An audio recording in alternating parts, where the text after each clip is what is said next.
Hi guys, Callum here. Right, what are we looking at today? We're looking at off-plan property as a form of property and a property strategy. We're going to be looking at a couple of pros, a couple of cons of that, and then as well looking at some goal setting and strategy so that you can help define what type of property is right for you. Because if you do your goals correctly, then you'll be able to figure out whether off-plan is right for you or whether another type of property is better for you. So this week is off-plan, and then over the next few weeks we're going to be looking at the different types of property other than off-plan, second-hand property, HMOs, BRRR, for example, all those types of things. So as I say, within this video we're going to start with goal setting and strategy, 2 pros, 2 cons, or actually it's probably a lot more than that, but we'll say 2 because it's easy. And then we're going to do a work example, bit of a case study of using off-plan. And then if you stick around to the very end, which should only be 7 or 8 minutes, then I'll put you in the right direction of where you can go to find out more information on all of these topics. Right, let's make a start. Different types of strategy will determine that you use different types of property. So how can we decide which one to use? Well, it depends on what you're trying to achieve. And I know I've said this before in a few of my other videos, so if you've seen those, it might sound a bit like a broken record, but it is very important. So for example, let's look at 2 different types of goals. If you want to go full-time with property and replace your day job, that's a very different strategy and approach and a different means needed to, wanting to buy one simple property to create a bit of an income for the future. Let's dive in and look at 2 examples there. So 2 contrasting examples to show you how your goals can define your strategy and the type of property you buy, and therefore whether off-plan is a good idea for you or not. Person A. They could be person A, it doesn't stand for anything, but person A. They want £1,000 a month from property and they want it now. So what needs to be done to get there? Well, we know straight away that this property needs to be complete and ready to go because they want the income now, so we don't want something we have to wait for. Therefore, no off-plan. So we know what I'm about to talk about in the rest of this video probably won't suit this person. We also know it needs to be high yield because they want that high income from it. And we also know it needs to probably be purchased cash or on a interest-only mortgage. Because if you purchase it on an interest and repayment, it's going to eat into your profit and you're not going to have much cash left over each month. So that's why we're saying cash or interest only. So what does that tell us? Well, it tells us they're going to need more money to get it going because it's going to be a bigger purchase. It's going to be a bit more cash intensive. It's not something that we can wait to be complete. It needs to be ready now. Therefore, no off-plan. Person B, Bertie. Person B wants to purchase property that will be paid off in the long term. They want it to be in addition to a pension, to supplement a pension. They don't want income now, but they don't want it to cost them anything either. They want to be setting themselves up for the long term, taking advantage of leverage and a growing market. So what does this tell us? Well, it tells us they need a lot less capital because they don't want that income now. They can look at off-plan if they want to because they can pay for that on the drip and don't need the cash straight away. It also means that they can put it on an interest and repayment mortgage. So they're paying off that mortgage so that in 15, 20 years time it's fully paid off and they're going to be getting the income from that property. In the example of person B, there's not really much for them to do other than set it up and purchase the thing, then they can leave it. Whereas person A, Alberta, needs to do a lot more to manage that property. So 2 different strategies, 2 different goals, and therefore you can see they're already looking at 2 different types of property. One's potentially looking at off-plan, one's looking at something more high yielding. There we go. So we've looked at how defining your goal can define your strategy, you can define the type of property you buy. So say you've done that and you realise that yes, off-plan might be a good route to go down. How do you weigh it up? So 2 pros and 2 cons of off-plan. Now I'll start with the pros. Good news first, bad news first. Good news first is the biggest pro, especially in a rising market as we have at present and as we potentially have over the next 4 or 5 years, if you believe in the 18-year property cycle, is the ability to purchase a unit, a rental flat or a house, for example, at today's price. You lock it in and you reserve it at today's price, and then it's realised once it's complete at future values, but you're only paying today's price. Generally, to lock that unit in, you only need a small reservation fee. Most developers will do anywhere between £2,500 to £10,000, and this almost always comes off the property value, so you're actually contributing to the value. Then you can pay for the deposit on the drip in instalments whilst it's being built. So it's much, much more affordable.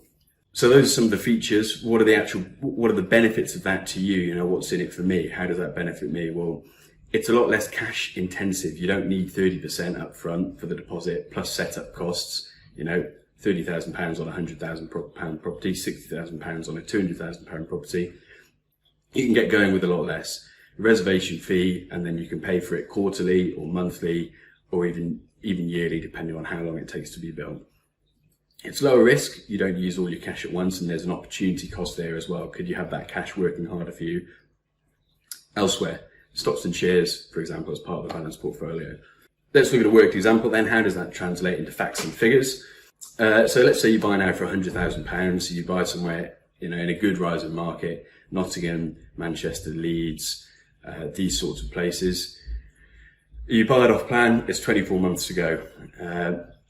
Looking at the attached, it's not attached, but you'll see it here somewhere, or maybe over here. Looking at the attached from Zoopla, we can see 6 to 7% growth per annum in these locations. Looking at this Savills report, linked below, you can also see that they're predicting growth of 24 to 28% over the next 5 years in these locations.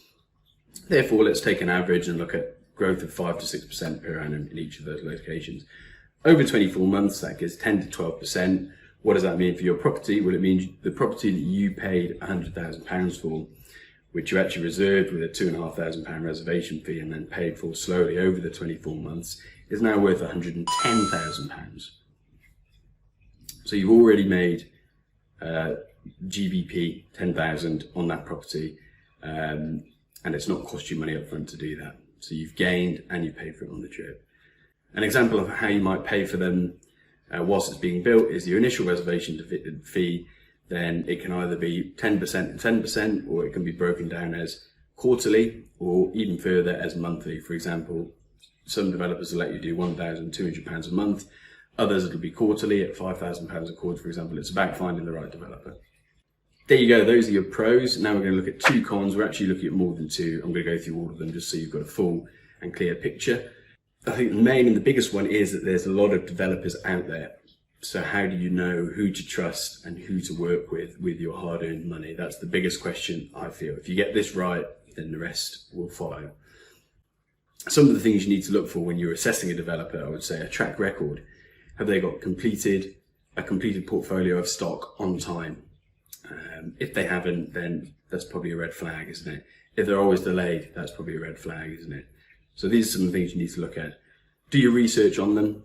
Again, have they a good reputation? Have they happy clients? Go online, look at different review sites, read what people say about them, other people's experience. Ask the developer if you can speak to their happy clients. Speak to people that have had a good experience with them. So do your research, look at a track record, speak to happy people, and do your research. Just do loads of research, basically. But I think the key for me is a good track record and happy clients. And lastly, I would say on the cons, you know, it's not for everyone. As we looked at in the start, depending on what your goal is, you know, off-plan might not suit you, and that's fine. There will be others and other types of property out there that do suit you. You know, as we said, if you want income straight away, or if you want an older style property, a more traditional style property, then off-plan's probably not the way for you, because they don't build new old buildings. They're all new. So to summarise, we'll just wrap it up with the pros, the cons, a review of each, and then where you can go if you want to find out more information. The pros, it's not cash intensive, it's lower risk because you're not putting all your money in straight away. You can buy cheaply in a rising market. It's under warranty because it's a new build, and so therefore less work and upkeep once it's done. Cons. You need to find a good developer, which can be hard. You know, there's heaps of cities in the UK, all of which have got heaps of developers. How do you know who to trust?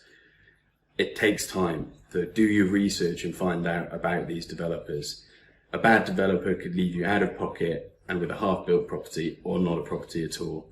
So do your research. And lastly, it's not for everyone. Depends on your goals and what you're trying to achieve. So do that first. And then if you think, oh, it might be a fit, then go into doing your research.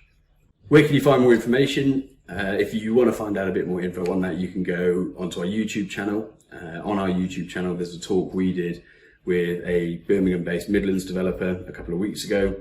They talk us through the pros and the cons. Admittedly, you may think they're a little bit biased, but it is a good fair evaluation of off-plan. They also show us around one of their units, so you can see what the quality, fixtures and fittings are like in and off-plan. So go and check that out. And then if you check out our podcast from last week or the week before, we actually did a client questions answered section on how do you find a good developer, and we deep dive into all the things you need to look at on there. So there you have it, guys. Pros and cons of off-plan, how you can set a right goal strategy, and where you can find more information. I hope you found that useful. If you have, please hit the like button, subscribe and leave a comment. Thanks and bye.